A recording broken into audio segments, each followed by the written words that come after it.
আমার বরের অনুরোধে আজকে হচ্ছে পুডিং বানাইলাম।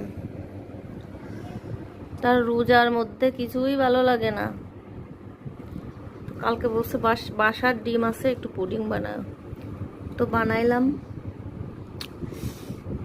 দেখে বলবেন কেমন হয়েছে। খাওয়াতে তো পারছি না, দেখে দেখেই বললেন।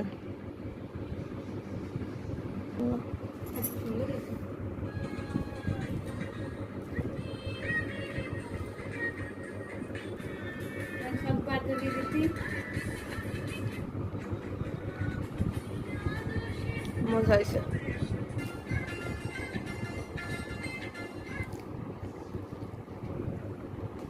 এরকম পুডিং যদি কেউ খেতে চান তাহলে অর্ডার করতে পারেন।